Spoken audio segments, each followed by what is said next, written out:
से ये पूछी जा रही है, हम दोनों भाइयों के लिए जाम लगा रही है। ठीक, बड़ी बसें चल रही है कटौतिया के अंदर। हम लोग की जहाँ तक सीमित की जाए केटीआर मॉल तक हम लोग जाते हैं, पुलिस वाले रोक देते हैं। हम लोग जी नहीं पाएंगे, इससे जहर लाकर अपने पूरे परिवार को खिलाकर हम लोग अपनी जान दे सकते। तुम्हारे यहाँ दूध नहीं आएगा भैया, गाड़ी चल जाए दूध दे देना भैया, दे दे।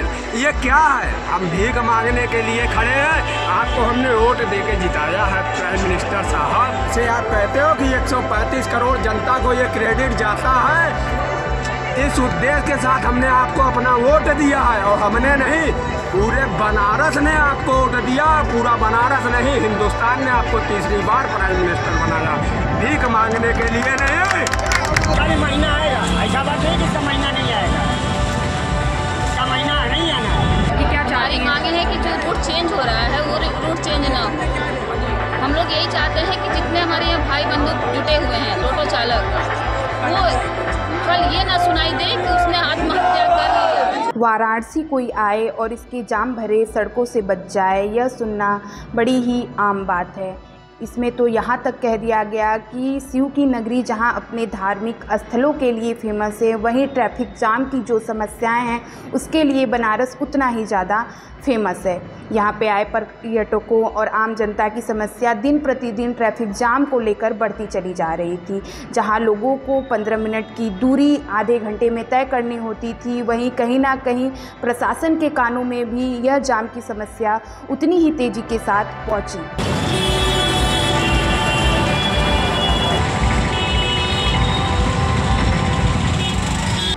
जहां इस समस्या का हल निकालते हुए वाराणसी ट्रैफिक पुलिस ने यातायात सुविधा का हवाला देते हुए ई रिक्शा परिचालन पर नए नियम लाए।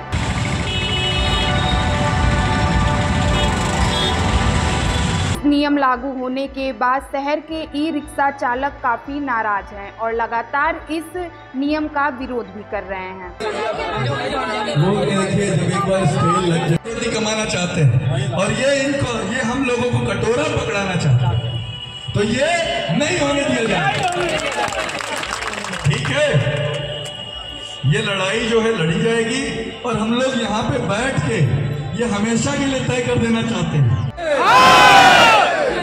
टोटो चालक जिंदाबाद, जिंदाबाद, जिंदाबाद, टोटो चालक जिंदाबाद, जिंदाबाद, जिंदाबाद।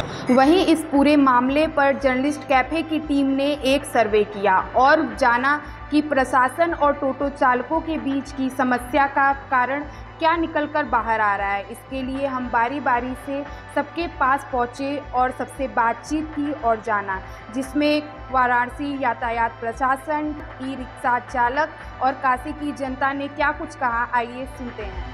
हम लोग अपना टोटो चला के अपने बच्चों को पढ़ाते हैं, लिखाते हैं। हम लोग को तो मोदी ने घर दिए हैं ना, सब तो बच्चे तो फ्री में पढ़ते हैं। हम लोग तो पैसा से बच्चे पढ़ते हैं। अगर पैसा दीजिए तो बच्चे पढ़े, नहीं पैसा दीजिए मास्टर भगा देंगे। कहाँ से देंगे? नहीं कमाएंगे तो कहाँ से देंगे? टोटो चलाते हैं, अपना कमाते हैं। आज 2 किलोमीटर गली में हम लोग का नाचेंगे टोटो लेके। हमने नाचने के लिए 2-2 लाख रुपया कर्जा काट के लिए हैं। कहाँ से कर्जा भरे कि गाड़ी का किस्त भरे कि हम लोग खाएं? कहाँ से? साल से टोटो चला रही है? 2 साल से। परिवार में कौन कौन है? हम लोग हैं, 2 हमारे बच्चे हैं। हम भी चलाते हैं, मेरे पति भी चलाते हैं। अगर हम लोग नहीं कमाएंगे तो हम लोग खाएंगे कहाँ से किराया देंगे? कम मोदी हम लोग को घर दिए हैं। 8 साल हो गए चलाते हुए। आज अगर ये रोड व्यवस्था हो रही है, किस लिए हो रही है? नहीं होना चाहिए और देशवासियों के लिए भी नहीं होना चाहिए। हमारे कहने का मतलब है रोड नहीं बनना चाहिए। बड़े बड़े घरों के बच्चे फ्री में पढ़ रहे हैं। हम लोग के बच्चे नहीं चाहिए, हम कहाँ से देंगे? हम लोग को बारकोड नहीं चाहिए, हम लोग को बारकोड नहीं चाहिए, कोई कीमत पर नहीं चाहिए। हम लोग को पूरा शहर में चल रहा है, ये नहीं है कि गली कुच्ची में चलना। हम लोग को गली कुच्ची में नहीं चल रहा है। जैसे पहले चल रही थी वैसे हम लोग का चल रहा है। हम लोग जैसे चलता था गाड़ी वैसे। हमारे घर में देखो 10 दिन से गाड़ी रुकी हुई है। अगल बगल से पड़ोस से हम लोग खाना मांग के बच्चों को खिला देते, मगर हमारे घर में पकाने का पैसा नहीं। हम लोग 1 हफ्ते से यहाँ दौड़ रहे हैं। उसके बाद से हम लोग देखो पीएमओ के ऑफिस पैदल चल रहे थे, इसीलिए कि हम लोग को इंसाफ मिले। हम लोग की जो टोटो चालू हो, हम लोग को दाल रोटी चले। और आज जो तो हम लोग इतनी ज़्यादा परेशान मुसीबत में है, घर से पानी भी पीकर हम लोग नहीं निकले। ये अब एक ही रास्ता समझ में आता है, 100 रुपये की सेवा हमारे पास है नहीं। इससे एक रास्ता समझ में आता है कि हम लोग जी नहीं पाएंगे, इससे जहर लाकर पापा ने पूरे परिवार को खिला तो हम लोग अपनी जान दे सकते हैं।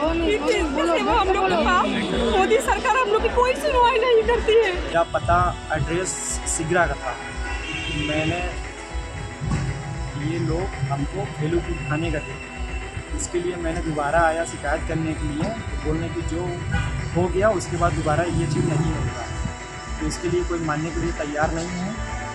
हम आए हैं बड़े शख्स से ये पूछी जा रही है, हम दोनों भाइयों को ये जाम लगा रही है। ठीक, बड़ी बसें चल रही है कटौलिया के अंदर, हम लोग की जहाँ तक सीमित की जाए पीडीआर मॉल तक हम लोग जाते हैं, पुलिस वाले रोक देते हैं। उसके अंदर बस जाती है गिरजाघर तक, इतनी बड़ी बस है वो जा रही है। तो मैं पुलिस वाले से पूछा तो भैया ये बस जा रही है, कह रहा वो तो सरकार की है ना, तो सरकार चाहे मत आ चले, गरीब का पेट मारे, गरीब पर મારી વાત સાંભળો, હું ગુજરાતી બોલું છું। તમે જ્યારે ક્યારે વારાણસીમાં આવવાનો તે દિવસ બી રેલી ચાલશે, અમારી વાત રાખો। અમે લોકો ગરીબ માણસ છીએ, ખાવા માટે 4 પૈસા કમાવા માટે રોડ પર ઉતરીએ છીએ, એટલું ધ્યાન રાખજો। તમને કાશીના લોકો સાંસદ ચૂંટીને ઉભા કર્યા છે, એટલું ધ્યાન રાખજો। કાશીના લોકો ઉભા કર્યા છે તો પાડી બી શકશે મોદી સાહેબ। મારી વાત સાંભળો, હું ગુજરાતી છું પણ અહીંયાનો મારો પેદાઈશ ગોદવલિયા મારવાડી હોસ્પિટલમાં મારો પેદાઈશ છે, હું બી ગુજરાતમાં રહીને આવ્યો છું। પણ તમને ચોખ્ખી વાત કહું છું, આ વખતે કઈ થયું, અમારા ગરીબ ભાઈ ટોટો ચાલક ઈ રિક્ષા જે પરિવાર ગુજારણ કરે છે 400, 500, 1000 રૂપિયા કમાઈને, એમની માટે કઈ થયું તો આ વખતે તમે કાશીથી જશો અને બીજેપીની જેટલા બી લોકો છે રોટી શીખવા આવે છે, આમને કઈ કહે છે, કઈ કાર્ય આગળ નથી વધારતા। મારી વાત સાંભળો મોદી સાહેબ, તમને હું કહું છું, તમે આવવાના છો અહીંયા વારાણસીમાં, કેટલી તારીખે અમને ખબર પડશે। અમે લોકો આખું પરિવાર આખું કુટુંબ ગાડીમાં ભરીને મમ્મી પપ્પા નાના છોકરા જે બી હોય બધાને લઈને ગાડીમાં આવશું, એટલું ધ્યાન રાખો। મોદીજી અમારી વાત મોદીજી સાહેબ પોગાડો। તમે મોટા ચેનલ વાળા શું કરો છો, અહીંયા કેમ નથી આવતા? અહીંયા અમારા જે પ્રવીણ કાશી અમારી માટે ગરીબો માટે ઊભા છે, એ ક્યાં ગયા છે? એનું તબિયત કોઈ જોવા નથી આવતું, એમને કઈ થઈ જશે પ્રશાસન કોણ જવાબદારી કરશે? અહીંયાના પ્રશાસન બી ધ્યાન નથી આપતું। આખા દિવસ અહીંયા 6 થી 7 દિવસ બેઠા છે, હું ખાય છે, હું પીવે છે, 1 ગ્લાસ બોટલમાં ઈનો ઇલેક્ટ્રોન પાવડર ઘોરીને પીવે છે, કોઈ કઈ લઈ આવે છે, ખાવાનું ખાતા નથી। અહીંયાનો જવાબદાર કોણ કરશે? આટલી આ લોકો બેન લોકો છે, નાના છોકરા बच्चे कहाँ गए? बच्चे दिखाइए, 4 દિવસ 5 દિવસ अरे जाएगी ना बात भैया, काहे नहीं जाएगी? मेरा नाम सुनीता पांडे है। मेरे घर में मेरी एक बेटी है और मेरे पति हैं। पति मेरे कैंसर के मरीज हैं, इसकी वजह से मैं ये रिक्शा चलाती हूँ। मैंने किस्त पर रिक्शा निकाला था, रिक्शा निकालने के बाद आज 2 साल हो गए मुझे रिक्शा चलाते हुए, उससे मैं अपने पूरे परिवार का पालन पोषण करती हूँ। लेकिन आज 10 दिन से हमारी गाड़ी नहीं चल रही है, खड़ी है हमारी गाड़ी। हमें किस्त जमा करना है, घर में राशन लाना है, बच्चे का फीस जमा करना है मैडम, पति का दवा लाना है। कब तक हम इसी तरह करते रहेंगे? कब तक हम सरकार और प्रशासन का जुल्म सहते रहेंगे? हम लोग इंसान हैं, जानवर नहीं हैं। जिस तरीका से हमारे साथ सरकार और प्रशासन वेव कर रही है तो हम लोग को बर्दाश्त की बाहर है। सर के ऊपर पानी जा रहा है मैडम।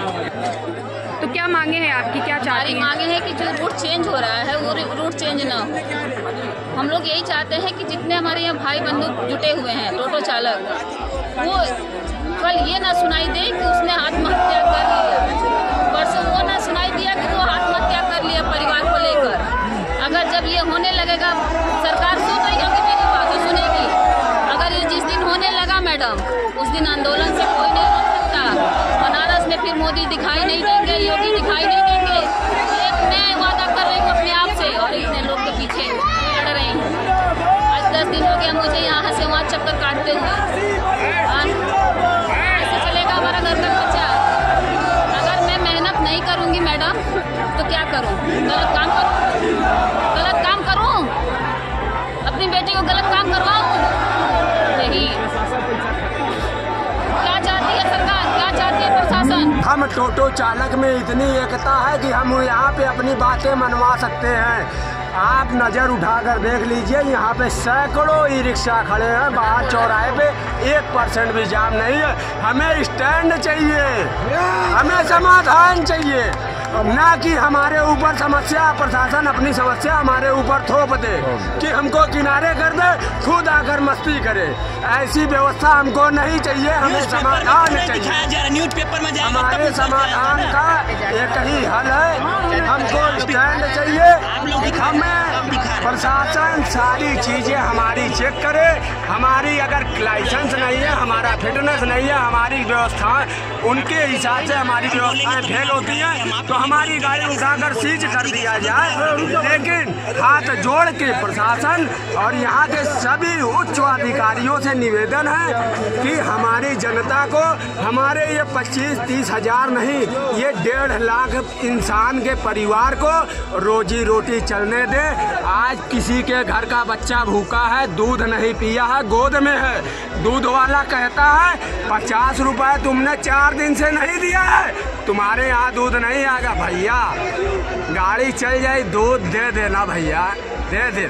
ये क्या है? हम भीख मांगने के लिए खड़े हैं। आपको हमने वोट देके जिताया है प्राइम मिनिस्टर साहब, इसलिए नहीं कि हमको भीख मांगना पड़े, इसलिए कि जैसे आप कहते हो कि 135 करोड़ जनता को ये क्रेडिट जाता है, इस उद्देश्य के साथ हमने आपको अपना वोट दिया है। और हमने नहीं, पूरे बनारस ने आपको वोट दिया। पूरा बनारस नहीं, हिंदुस्तान ने आपको तीसरी बार प्राइम मिनिस्टर बनाया, भीख मांगने के लिए नहीं।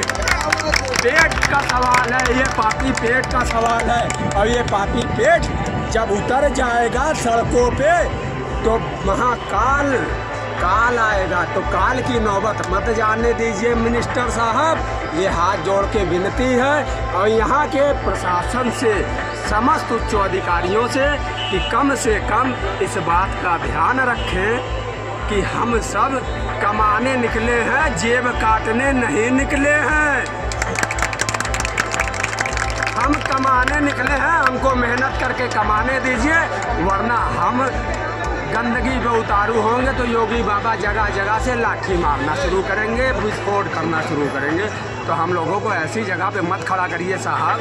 हम लोग बड़े जाहिल और शिक्षित दोनों में से कोई एक है, तो हम लोगों को कमाने खाने दीजिए। हमारे बच्चों का भविष्य क्यों बिगाड़ रहे हैं? आप कहते हैं 22 में सरकार का सपना है कि हर गरीब के पास सब कुछ अपना होगा।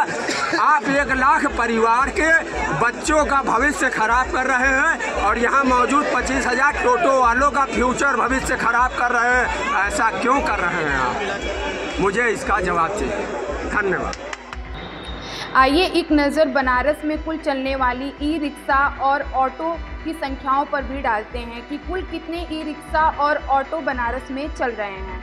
हम लोग को रूट दिया जा रहा है तो हम लोग 2-3 मान लीजिए एक थाने का दिन कितना होता है, 3 किलोमीटर 4 किलोमीटर 4 किलोमीटर इससे ऊपर नहीं होता है। 4 किलोमीटर के अंदर कम से कम कम से 2500 गाड़ियाँ हैं। 2500 मीटर के नीचे गाड़ी नहीं है। और उसी में टोटो है, उसी में ऑटो है, उसी में और से तो बताइए 4 किलोमीटर के अंदर टोटो वाले कमाएंगे, ऑटो वाले कमाएंगे, या अपने गाड़ियाँ का जो 10,000 रुपये महीना गाड़ी का किस्त आ रहा है, तो कहाँ से बेचारे किस्त भरेंगे, या कहाँ हम भरेंगे, या हमारे परिवार कैसे चलेगा? इमरजेंसी में निकालना स्टार्ट जाना पड़ा BHU कैसे जाएगा? इसका मतलब हमें रोड हर लोग चेंज करना पड़ेगा, तब तो मर जाएगा सर। भाई वहाँ कहीं मर जाएगा। इमरजेंसी में किसी को वहाँ मिलने जाना है तो भैया इंतजार करिए, अभी वो आएगा तब वो लेके जाएगा। बस कुछ नहीं। ये गरीबों कितने सालों से टोटो चला रहे हैं आप?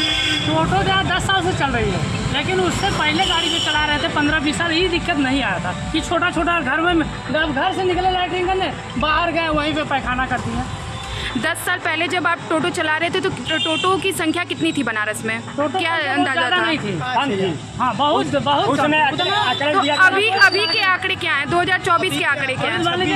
26,000 है। 26,000 में पूरा पेपर नहीं, सब पेपर नहीं है। 13,000 ओके है, लेकिन जिसका ओके उसको तो चलने दिया जाए खुल के। जिसका लाइसेंस है, रोड टैक्स हरा है, कम से कम उसको तो चलने चाहिए। 700 रुपया इंश्योरेंस दे रहा है, किस लिए दे रहा है? फिटनेस दे रहा है, किस लिए? GST दे के निकाल रहा है, किस लिए? 2,10,000 रुपया ऐसे नहीं आ रहा है। अपना ब्याज पे लेके आदमी ले रहा है। अगर 40,000 ब्याज पे ले लिया तब उसका ब्याज 10% अगला बढ़ रहा है। चलिए इसी से कमाल करेंगे। अब वो भी रुक जाएगा तो चले उधर से भी ताना सही है, इधर बैंक वाले भी परेशान कर देंगे। 1200 रुपया महीना आएगा। 1200 महीना इसका लगेगा। और अगर एक भी दिन लेट होता है तो 300 रुपया एक्स्ट्रा फाइन फ्री में लगा है। इसका भी महीना आएगा, ऐसा बात नहीं कि इसका महीना नहीं आएगा। इसका महीना नहीं आना है। इसलिए आप लोग कर रहे हैं ना कि हम बोलवा देंगे। आईपीओ कागज अलग है, 1200 रुपया महीना इनको दिया जाएगा। 1200 पहले इसको दिया जाएगा, जिसके भी आधार से गाड़ी लिया जाएगा उसको भी दिया जाएगा, बैंक में भी दिया जाएगा। तो ये कैसे होगा? हर परिवार कैसे चलेगा? जब सरकारें पूरा ले रही है तो ये कैसे होगा? जब हम वाराणसी प्रशासन के पास पहुंचे तो उन्होंने इस नियम को लागू करने के कारण और इस नियम में जो बदलाव नहीं हो सकते उसके बारे में बताया। काशी क्षेत्र में टोटो की संख्या ज़्यादा हो गई थी। जनरली आप भी जानती हैं कि काशी क्षेत्र जो है ये पर्यटन का क्षेत्र है, ये धार्मिक क्षेत्र है, तो सभी लोग वहाँ जाना चाहते हैं।